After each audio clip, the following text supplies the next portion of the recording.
दिल्ली में घोटालों की बात अब शराब से शिक्षा पर आ पहुंची है। बीजेपी ने आरोप लगाया कि मांगी थी पाठशाला और मिल गई है मधुशाला।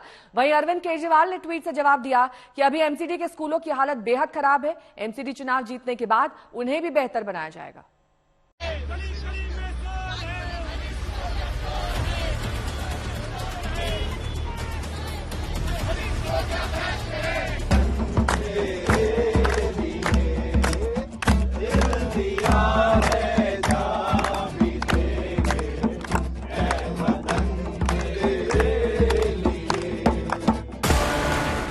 दिल्ली में प्रदर्शनों की टक्कर है। एक तरफ मनीष सिसोदिया पर बीजेपी हमलावर है, तो दूसरी तरफ आम आदमी पार्टी एलजी विनय कुमार पर 1400 करोड़ के कथित घोटाले को लेकर अपने ही तरीके से विरोध प्रदर्शन कर रही है।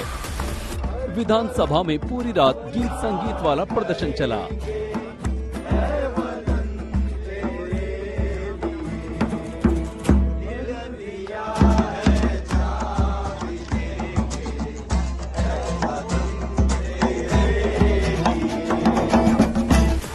तरफ अब बीजेपी ने शराब नीति के साथ साथ अब सीबीसी की रिपोर्ट के हवाले से क्लासरूम बनाने में घोटाले का आरोप लगाया है। वहीं आम आदमी पार्टी भी पलटवार कर रही है। देखिए कितनी विडंबना की बात है कि दुनिया में एक लौता ऐसा केस होगा जहां पर शिक्षा मंत्रालय और शराब मंत्रालय दोनों एक ही बिल्डर, एक ही व्यक्ति के हाथ में, और इस मंत्री ने दोनों ही tower of corruption, twin tower of corruption खड़ी कर दी। एक शराब घोटाले की टावर ऑफ करप्शन, दूसरी शिक्षा घोटाले की टावर ऑफ करप्शन।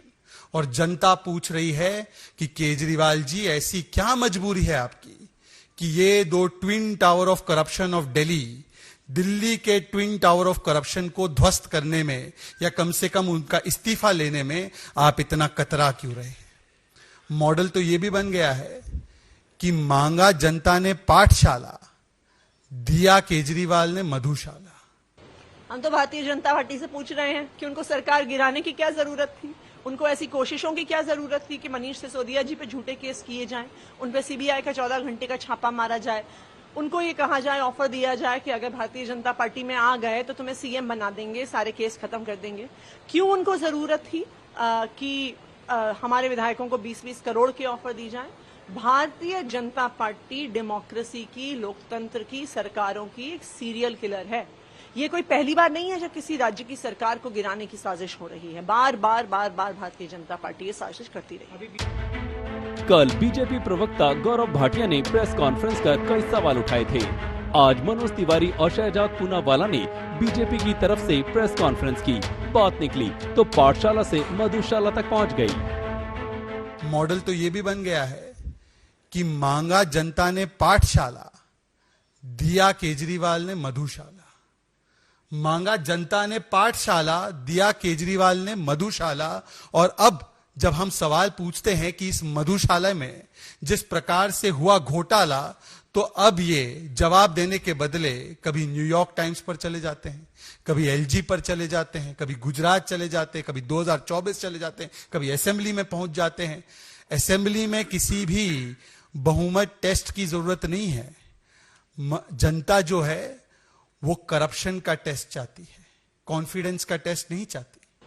देखिए, जिसको जो जैसा होता है उसको सामने वाला वैसा दिखता है। मैं तो गौरव भाटिया जी को और भारतीय जनता पार्टी को एक चैलेंज देती हूं कि हरियाणा के 10 स्कूल आप हमें बताइए, उत्तर प्रदेश के 10 स्कूल बताइए, दिल्ली से सटे हुए राज्य हैं, 10 स्कूल आप इन बड़े बड़े राज्यों में हमें दिखा दीजिए तो दिल्ली के किसी भी सरकारी स्कूल को टक्कर दे सकते हैं। एक ऐसा स्कूल नहीं मिलेगा। सीबीसी रिपोर्ट के हवाले से बीजेपी ने पूछा था, जब दिल्ली में 2400 क्लासरूम की जरूरत थी तो 7180 क्लासरूम क्यों बनवाए गए? उसका आरोप है कि टेंडर की कीमत 90% तक बढ़ाई गई। सीएम अरविंद केजरीवाल विधानसभा में इन सवालों के जवाब दें। इसके साथ ही सांसद मनोज तिवारी ने दिल्ली के नागलोई की घटना का जिक्र किया, जिसमें एक छात्रा पर क्लासरूम का पंखा गिर पड़ा। 9वीं क्लास की छात्रा को प्राइवेट अस्पताल में भर्ती कराया गया, जहां अब वो खतरे से बाहर है। मनोज तिवारी ने सेमी परमानेंट स्ट्रक्चर बनाए जाने पर सवाल उठाए, तो आम आदमी पार्टी ने चुनौती दे डाली कि दिल्ली जैसा एक स्कूल वो बीजेपी शासित राज्यों में दिखा दे।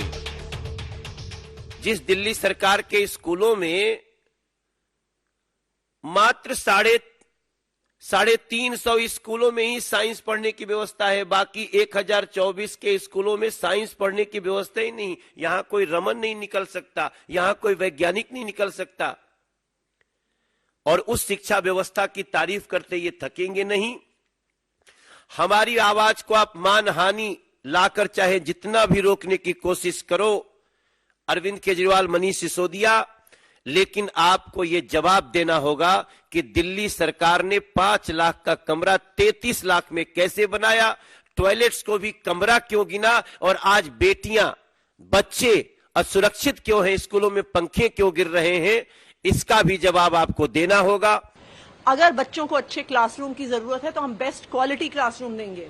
अगर बच्चों को अच्छे ब्लैक बोर्ड की जरूरत है तो हम गरीब और मिडिल क्लास के बच्चों को स्मार्ट बोर्ड देंगे। गौरव भाटिया जी और भारतीय जनता पार्टी चाहती है कि गरीबों के बच्चे टीन टप्पर में पढ़ें। भारतीय जनता पार्टी चाहती है कि टाट पट्टी पर पढ़ें। लेकिन अरविंद केजरीवाल की सरकार चाहती है कि दिल्ली के गरीब बच्चों को बेस्ट ऑफ बेस्ट सुविधा मिले, और वो हम देते रहेंगे। इस विवाद के बीच अरविंद केजरीवाल ने ट्वीट कर कहा कि हम देश के हर बच्चे को अच्छी से अच्छी शिक्षा देना चाहते हैं। अभी बीजेपी शासित एमसीडी के स्कूलों का बुरा हाल है, वहां जीतने पर एमसीडी स्कूलों को भी अच्छा करेंगे। अमित भारद्वाज, दिल्ली, आज तक।